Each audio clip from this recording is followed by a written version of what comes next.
Hello मेरे प्यारे दोस्तों, कैसे हैं आप सभी। स्वागत है आप सभी का आपके गुरुजी चैनल एसपीजा चैनल पे। और मेरे प्यारे बच्चों, आज मैं आप लोगों के लिए लाया हूं डॉक्टर केसी सिन्हा मैथ का, जिसमें कि क्लास 10th के मैथ को आज मैं आप लोगों को सॉल्यूशन सॉल्व करवाऊंगा, बहुत ही अच्छे तरीके से समझाऊंगा। इससे पीछे मैंने मेरे प्यारे बच्चों मैंने आप लोगों के लिए पार्ट 9 तक वीडियो बनाया, जिसमें कि मैंने आप लोगों को क्वेश्चन नंबर 1 से लेकर 1.2 के 11 नंबर तक बहुत ही अच्छे तरीके से बताया है। जिसमें कि 11 नंबर के मेरे प्यारे बच्चों हमने आप लोगों के लिए कुछ ही प्रश्न बताए, एक दो ही प्रश्न बताए, उसके बाद आप लोगों के लिए छोड़ दें, क्योंकि वो प्रश्न मेरे प्यारे बच्चों आप लोग खुद से बनाइएगा तो आप लोगों का ज्यादा प्रैक्टिस होगा। और सेम पैटर्न पे आधारित प्रश्न है, इसीलिए मेरे प्यारे बच्चों मैंने छोड़ दिया। अब 12 नंबर प्रश्न इसमें कहा गया है जो कि व्याख्या करे और यह एक भाज्य संख्या है। इसको भी कहा गया व्याख्या करे यह एक भाज्य संख्या है, इसको भी कहा गया व्याख्या करे यह एक भाज्य संख्या है। तो मेरे प्यारे बच्चों आशा है आप लोग अच्छे तरीके से पीछे के पार्ट्स को समझ लिए होंगे, सीख लिए होंगे और कहीं से कोई दिक्कत नहीं हुआ होगा। मेरे प्यारे बच्चों, अगर आप लोग को आवाज़ सुनने में कहीं से कोई प्रॉब्लम लग रहा हो तो मेरे प्यारे बच्चों अभी मुझे सर्दी हो चुका है, जिसकी वजह से आप लोग को थोड़ा सा आवाज़ में डिफरेंट लग रहा होगा, लेकिन कोई बात नहीं। मेरे प्यारे बच्चों, जिस तरह मैं मोटिवेट रहता हूँ आप लोगों के लिए, उसी प्रकार आप भी अपने पढ़ाई के लिए मोटिवेट रहिए और अपने पढ़ाई को निरंतर करते रहिए। अब सबसे पहले हमें बताना है यह एक भाज्य संख्या है। तो सबसे पहले मैं आप लोग को भाज्य संख्या के बारे में कुछ जानकारियां दूंगा, उसके बाद हम लोग डायरेक्टली प्रश्न की ओर चलेंगे। ठीक है, देखिए भाज्य संख्या क्या होता है। तो जिसके फैक्टर मेरे प्यारे बच्चों, जिसके गुणनखंड 2 से अधिक हो, more than 2 factors is called composite number. मेरे प्यारे बच्चों, मोर देन 2 फैक्टर्स, जिसके 2 से अधिक गुणनखंड हो। मेरे प्यारे बच्चों, 2 से अधिक गुणनखंड का मतलब हुआ, जैसे हम 12 एक ले लेते हैं, इसका अगर गुणनखंड निकालेंगे तो इसमें कौन कौन संख्या से भाग लगता है। हम बात करेंगे तो 1 से भी लगता है, फिर 2 से भी लगता है, फिर 3 से भी लगता है, 4 से भी लगता है। तो इसके मेरे प्यारे बच्चों, ये इसके जो गुणनखंड हुए, फैक्टर हुए, ये 2 से अधिक है, तो ये मेरे प्यारे बच्चों ये भाज्य संख्या होंगे। और जिसके गुणनखंड 2 होंगे मेरे प्यारे बच्चों, वो अभाज्य संख्या होता है। बेसिकली आप सभी को पता होगा, अगर नहीं पता है तो मैंने एक नंबर सिस्टम करके प्लेलिस्ट बनाया हो, जिसमें जिसमें कि मेरे प्यारे बच्चों मैंने आप लोगों के लिए सारे कंसेप्ट क्लियर किए हैं, एक संख्या से लेके और जितने भी संख्या होते हैं वो सारी संख्याओं के बारे में आप लोग को बताया, सिखाया, समझाया। आप लोग आशा है जरूर देखे होंगे। देखिए, अब अगर बात करते हैं यहाँ पे मेरे प्यारे बच्चों, तो यहाँ से देखेंगे तो ये 2 है, यहाँ से 3 है, ये इसके 4 फैक्टर हुए। और अगर मैं आप लोगों को कहूँ इसका अभाज्य गुणनखंड निकालिए, अभाज्य गुणनखंड निकालने के लिए कहूँ, तो आप लोग बेसिकली ऐसे करके अभाज्य गुणनखंड निकालते होंगे, 2 से लगाते होंगे, फिर ये 6 आता होगा, फिर 2 से लगाते होंगे, 3 आता होगा, फिर 3 से लगाते हैं 1 आता है। तो मेरे प्यारे बच्चों, इसके अभाज्य गुणनखंड क्या होंगे, 2 गुना 3 आएंगे। तो मेरे प्यारे बच्चों, अगर किसी भी संख्या का अभाज्य, किसी भी नंबर का अभाज्य गुणनखंड फैक्टर के रूप में आते हैं तो वह एक भाज्य संख्या होगा। जैसे अगर हम बात कर लेते हैं यहाँ पे, अगर मान लीजिए 2 गुना 3 गुना 5 आए, तो यह एक मेरे प्यारे बच्चों कौन सी संख्या होगी, तो यह भाज्य संख्या होगी। कैसे, मैं आपको चल के चेक करके दिखाता हूँ। 5 से 15, 15 दूनी 30 आता है। चलिए दूसरे एग्जाम्पल भी ले सकते हैं, जैसे कि 2 गुना 3 गुना 7 ले लीजिए, और इसको भी अब हल कीजिएगा तो 7 से 21 दूना 42। मेरे प्यारे बच्चों, यह भी क्या है, तो एक भाज्य संख्या है। तो उसी के आधारित इस प्रश्न को हम लोग सॉल्व करेंगे और सीखने समझने का प्रयास करेंगे। सबसे पहले मेरे प्यारे बच्चों, इसको समझने का प्रयास कीजिएगा, देखिएगा और अच्छे तरीके से कंसेप्ट को क्लियर कीजिएगा। मेरे प्यारे बच्चों, इस सारे को गुना कीजिएगा तो 11 शत 77, और 77 को जब 13 से गुना कीजिएगा तो कितना आ रहा है बाबू, 1001 आता है। 1001, और उसमें 17 को ऐड कीजिएगा तो ये कितना आ जाता है, 1018 आ जाता है। ठीक है, आप यहाँ से इसके बाद इसका फैक्टर निकालिएगा तो इसका फैक्टर क्या सब आता है बाबू, आप यहाँ से 1018 का ऐसे निकाल सकते हैं, 2 से 2 पंचे 10, फिर 0 2 में 18, फिर कितना, 2 गुना 509।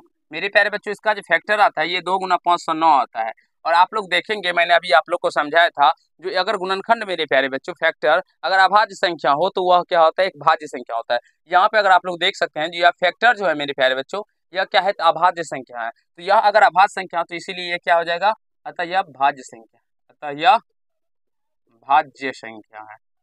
मेरे प्यारे बच्चों, ये व्याख्या करने के लिए कहा गया था। तो आशा है आप लोग समझ में आ गया होगा आप लोगों को, कहीं कोई दिक्कत समस्या नहीं हुआ होगा। भाज्य संख्या के बारे में, या भाज्य संख्या के बारे में, सहभाज्य संख्या के बारे में, जुड़वा भाज्य संख्या के बारे में, पूर्ण संख्या, प्राकृत संख्या, जितने प्रकार की संख्या होते हैं मैंने आप लोगों को ऑलरेडी ही पीछे यानी कि पहले बता रखा है। आप लोग देखे होंगे, नहीं देखे हैं तो जरूर देख लीजिएगा। ठीक है, मैंने क्लास 10th का जब मैथ शुरू किया था डॉक्टर केसी सिन्हा, मेरे प्यारे बच्चों, आप लोगों को सारे बीटीसी का भी सोल्यूशन करवाया गया है, आप लोग उसको भी देख सकते हैं डॉक्टर केसी सिन्हा का।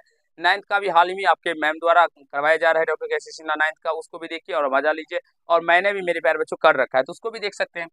और बहुत सारे बच्चे के डाउट्स आते हैं, सर क्वेश्चन नंबर 3 नहीं बन पा रहा है, 7 नहीं बन पा रहा है, तो मेरे प्यारे बच्चों कुछ कुछ ऐसे प्रश्न होते हैं जो कि एक ही टाइप के होते हैं, तो इसलिए उसको छोड़ दिया जाता है। जैसे कि 11 नंबर में बात करते हैं, हमने आप लोगों के लिए 2 ही प्रश्न बनाया। अब मेरे प्यारे बच्चों उसके टाइप समान है, तो इसीलिए मैंने उसको छोड़ दिया, क्योंकि समान टाइप का है। तो आप लोग खुद से भी बनाने का प्रयास कीजिएगा, और खुद से नहीं बना पाइएगा मेरे प्यारे बच्चों, तब तो प्रॉब्लम होगा ना। इसीलिए सारे प्रश्न अगर हम बना देंगे तो फिर आप लोग सीख नहीं पाइएगा। सीखने का प्रयास कीजिए मेरे प्यारे बच्चों। मेरा एक ही उद्देश्य रहता है, जो आप सभी को सिखाना। अब चलिए इस तीनों को जब गुना कीजिएगा, कितना आता है बाबू? 455 और प्लस 5, ये कितना आ रहा है? 460। और इसका जब आप लोग गुणनखंड निकालिए, कितना? 2 गुना 2 गुना 5 गुना 23। हमारे जो ऑफलाइन के स्टूडेंट हैं, उन्होंने इन प्रश्नों को बच्चों की तरह सॉल्व कर चुका है। आप लोग भी बच्चों की तरह इसको धुआं धुआं कर सकते हैं, उड़ा सकते हैं। आप लोग कर सकते हैं। तो देखिए मेरे प्यारे बच्चों, यह जो है यह एक क्या है, तो अभाज्य गुणनखंड है। अभाज्य संख्याओं का गुणनखंड है। तो आपको अभी मैंने बताया था, जब ये कभी भी गुणनखंड अभाज्य संख्या के रूप में हो तो वो समझ जाइएगा यह क्या है, यह एक भाज्य संख्या है। यह एक भाज्य संख्या। आई होप मेरे प्यारे बच्चों आप सभी को दिक्कत नहीं हुआ होगा। ठीक है, यहाँ से देखिए इस प्रश्न को भी हम लोग ऐसे ही सॉल्व करेंगे। अब इस सारे को गुना कीजिएगा तो कितना आता है बाबू? ये 5005 आता है, और ये प्लस में 55 है, यानी 55 है, तो ये कितना आ जाता है? 5060 आता है। और इसका जब आप लोग गुणनखंड कीजिएगा, कितना आता है?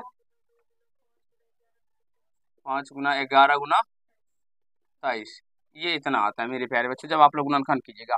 और जब इसको आप लोग ध्यान से देखिएगा तो ये सारे अभाज्य संख्या है, 2 भी अभाज्य संख्या है, 5 भी, 11 भी, 23 भी।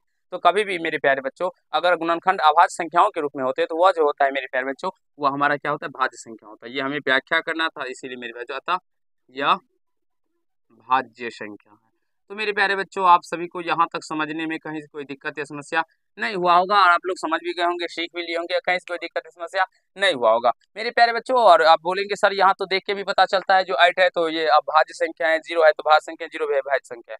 लेकिन मेरे प्यारे बच्चों अगर कुछ ऐसा नंबर आ जाए, जैसे कि हम 12वां नंबर का बात कर लेते हैं 5161, आप लोग इसको कैसे पता कीजिएगा जो यह भाज्य संख्या है? तो इसका सिंपल सा फंडा होता है मेरे प्यारे बच्चों, जो इसका आप लोग गुणनखंड निकालिए, अगर अभाज्य गुणनखंड के रूप में आ रहे हैं सारे, तो ये क्या हो जाएगा? भाज्य संख्या हो जाएगा। तो आई होप मेरे प्यारे बच्चों आप सभी समझ गए होंगे, और कहीं से कोई दिक्कत या समस्या नहीं हुआ होगा। और अभाज्य संख्या होगा मेरे प्यारे बच्चों, गुणनखंड निकलेगा नहीं।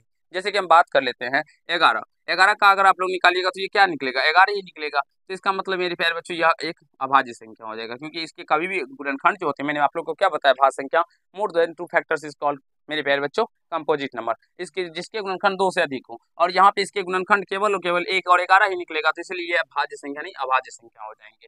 और यहाँ पे जितने भी आप लोग फैक्टर्स देख रहे हैं मेरे प्यारे बच्चों, इसके बहुत सारे फैक्टर्स हैं। अब बोलेंगे सर इसमें तो 2 ही फैक्टर है, मेरे प्यारे बच्चों 1 भी है, 1018 भी है इसके फैक्टर, इसीलिए ये सारे क्या हो जाएंगे? तो भाज्य संख्या हो जाएंगे। तो आई होप आप सभी को समझ में आ गया होगा, कहीं से कोई दिक्कत या समस्या नहीं हुआ होगा। और बहुत ज्यादा गर्मी भी है मेरे प्यारे बच्चों, तो आज के पास यानी कि आज के सेशन हम लोग इतना ही करते हैं। नेक्स्ट सेशन में हम लोग 13 नंबर, 14 नंबर, 15 नंबर को सिखाएंगे, आप लोग को बहुत ही अच्छे तरीके से समझाने का प्रयास करेंगे। मेरे प्यारे बच्चों सारे वीडियो का लिंक आपको डिस्क्रिप्शन बॉक्स में दिया रहता है, आप देखिए और अपने मजा, मेरे प्यारे बच्चों मजा लीजिए सारे पार्ट्स को देख के। और अगर बात करते हैं 11 नंबर क्वेश्चन का, तो सारे बच्चे आप लोग 11 नंबर बना ही लिए होंगे। देखिए मेरे मेरे प्यारे बच्चों हमारा बुक जो है वो फट चुका है पूर्णतः। देखिए आप लोग को एक पेज की सहायता से हम सारे प्रश्न इस पे लिखे हुए हैं और इस पे लिखे हैं, इससे सहायता से आप लोगों को बताते हैं। मेरे हिसाब से मेरे प्यारे बच्चों सारे प्रश्न आप लोगों को बन गए होंगे, कहीं से कोई दिक्कत नहीं हुआ होगा, क्योंकि शून्य पे समाप्त होती है, 5 पे समाप्त होती है, और इस तरह के प्रश्न मैंने आप लोगों को बताया। तो आशा है आप लोग समझ गए होंगे। 2 कंसेप्ट मैंने था, वो दोनों कंसेप्ट क्लियर कर दिया। तो चलिए आज के पार्ट में इतना ही। अगर आप लोग को अच्छा लगा हो तो वीडियो को लाइक कर दीजिएगा, कैसा लगा ये कमेंट कीजिएगा। और मेरे प्यारे बच्चों चैनल पर नए होंगे तो चैनल को सब्सक्राइब करके बेल आइकन को प्रेस कर लीजिएगा, जिससे मेरे हर एक वीडियो का नोटिफिकेशन आप तक पहुँचता है। धन्यवाद।